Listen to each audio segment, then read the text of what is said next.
Hey, shalom, shalom. Hi, Rob Tawab La Atam, Zaake Kam Yawaman Chagador, Charlotte, which is good evening. This is your brother Yawan from the GMS camp in Charlotte. Nachamatam Kayah Malakwath Hashemayim Kwa Rob. Repent ye for the kingdom of heaven is at hand. Call Halayim La La Abnaw Yahweh Bahasham Yahweh Shai Bahasham Rucha Kwadash. Wa Mashan La La Zakwani Yamna Wa Malakim Shor Chagador, which is all praises to our Father Yahweh, which means he exists. Bahasham in the name Yahweh Shai delivers. And double honor sales and apostles of Great Millstone. All right, this is an article on Fox News. It says China unveils world's largest amphibious warship. It says the Sick Quan is China's largest amphibious assault ship yet. It's a lot.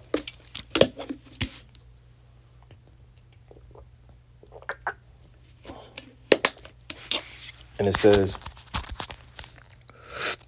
China has launched the first of its new line of amphibious assault ships and its biggest one yet, strengthening what is already the world's largest navy. So China pretty much has the largest navy. And I believe they have, like maybe the second most, or maybe they might have more population than the U.S. But it says the Sikwan, a type of 76 new generation amphibious assault ship, was put into the water at a launch and naming ceremony on Friday. With full load displacement of 40,000 tons, the warship ranks among the world's largest amphibious assault ships, featuring a dual island superstructure and full-length flight deck. The People's Liberation Army Navy said in a statement. Says China Bugle and news outlet associated with the plans News Media Center reported the ship will play a key role in transforming and developing the Chinese Navy and enhancing its combat capabilities in the far seas. You see, so essentially, everyone essentially is amping up. All right, I'm gonna get a quick preset real fast. This is Yawa'ala Joel, chapter 3 and verse 2, and it says, I will also gather all nations and will bring them down into the valley of Yahweh Shaphat and will plead with them there for my people and for my heritage, Yasha'Allah, whom they have scattered among the nations and parted my lands. You see, so each nation had a part to play in the slavery and servitude of the nation of Yasha'Allah, Israel, you so-called Negroes, Latinos, Native Americans, West Indian stations as life owners, So pretty much going into that, the nations are being gathered and amping up for war. But I want to skip down to verse 9. And it says, proclaim ye this among the Gentiles, prepare war, wake up the mighty men. You see, so they just said that they had the largest amphibious warship, which amphibious essentially goes into, it can be used in different facets. I believe it can be used as like a submarine, or maybe it can go on like land. I doubt it can go on land. It's probably going into actually, I'm gonna just look it up.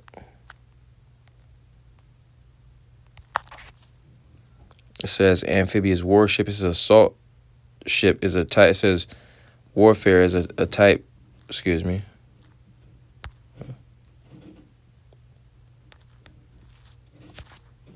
It says designed to support marine tenets of operational maneuver and ship to objective. It says they must be able to sail in harm's way and provide a rapid buildup of combat ashore in the face of opposition. So yeah, it can go up to like the shoreline. It pretty much can go up to the shoreline. So continuing on, it says, proclaim ye this among the Gentiles, Yahweh Allah, Joel chapter 3 and verse 9. Proclaim ye this among the Gentiles, prepare war, wake up the mighty men, let all the men of war draw near, let them come up. And what do we see happening? Maybe a year ago, 2 years ago, Korea or one of them Moab countries are over in the Far East. They had like 1 million, or I believe it was North Korea. They had like 1 million people enlist just to go to war with America. All right, essentially going into the mighty man being woken up and being prepared for war. It says, let all the men of war draw near, let them come up, beat your plowshares into swords and your pruning hooks into spears. Let the weak say, I am strong. And that's essentially, what's taking place. It says, assemble yourselves and come, all ye heathen, gather yourselves together round about, thither cause thy mighty ones to come down. Let the heathen be awakened and come up to the valley of Yahweh Shaphat, for there will I sit to judge all the heathen round about. So pretty much going into the plowshares being turn into swords. You see, because nations like China, they won't into, what I'm saying, warfare. They had the rice cakes and the rice fields and stuff like that. They pretty much was farmers and things like that. But now are they amping up for war and stuff like that. And even amongst the heathen, even though it's in vain, they feel as if they're gonna be the next to rule. You see, but just pretty much going to the point that they amping up. But nevertheless, we got next. All right, Yasha Allah has next. All right, contrary to these heathens' beliefs. All right, they can build the largest, what I'm saying, amphibious world warship and whatever they got going on. You see, but we got next. But continuing on, it says, China Bugle and news outlet associated with the plans and news media reported the ship will play a key role in transforming and developing the Chinese Navy and enhancing its combat capabilities in the far seas. The Sichuan is capable of launching fighter jets and unmanned drones from electromagnetic catapult.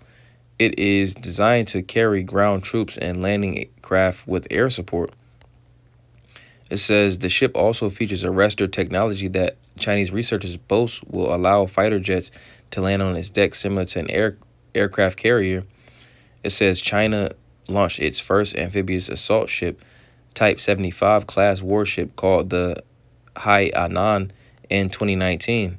All right, so pretty much the point that I want to get out of this article is that, these nations is amping up for war. All right, I'm going to get a couple more precepts. All right, and I'm going to close, but this is, let me see.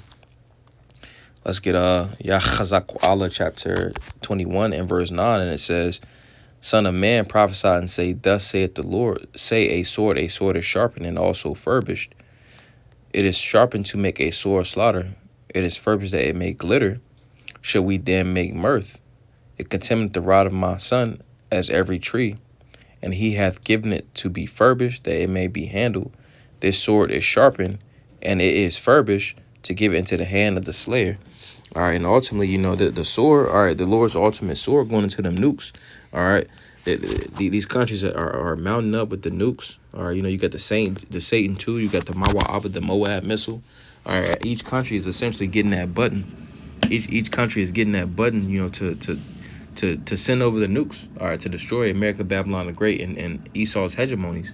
You see, but also in that process, all right, they're mounting up with, the mighty men are being prepared for war. All right, everything, the war drums are beating, China, we just got the article that went into, China getting that warship. All right, so essentially, war is being prepared. All right, we see, Russia in America's backyard. All right, off the coast of Florida, off the eastern coast of the country. All right, in the Bering Strait. All right, in various different other countries, So let's get a couple more. Let's get this. This is 2nd Isaiah Esdras, chapter 16. We'll get verse 33, and it says, the virgin shall mourn having no bridegrooms, the woman shall mourn having no husbands, their daughters shall mourn having no helpers, in the war shall their bridegrooms be destroyed, and their husbands shall perish of famine. Because it's again, WW3 is on the horizon. All right, it's also gonna be a draft enacted. You see, that's why they're doing the selective service. All right, whereas you were able to register by yourself with the selective service. Now they're making you do it. You see, because America essentially is in a position to where, all right, they can't recruit, and they also can't retain anyone. All right, this is Jeremiah chapter 51, and we'll get verse 37, and it says, and Babylon, let me see, might be chapter 30. Or 30, it says, the mighty men of Babylon have forborne to fight. They have remained in their holds. Their might hath failed. They became as women. They have burned her dwelling places. Her bars are broken.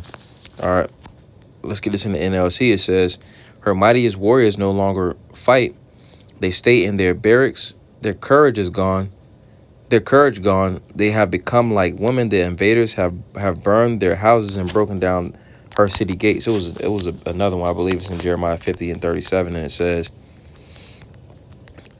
a sword is upon their horses and upon their chariots and upon all the mingled people that are in the midst of her, and they shall become as women. A sword is upon her treasures, and they shall be robbed. Essentially, America has became as women. All right, the weaker vessel. You know, they can't recruit, they can't retain. They're no longer in that preeminent state of being the the hammer of the earth. Well, America still has some type of eminence, you see, but it's dwindled, down to where they're in need of bodies. All right, they're in need of funds. They're in need of essentially people to retain in order to pass down this knowledge that they once could pass down. Because once before, you see, like people was joining the military like clockwork, you see, but don't nobody want to do that no more, you see, because they see what this country is about. All right, and then also, these YNs, and then whatever else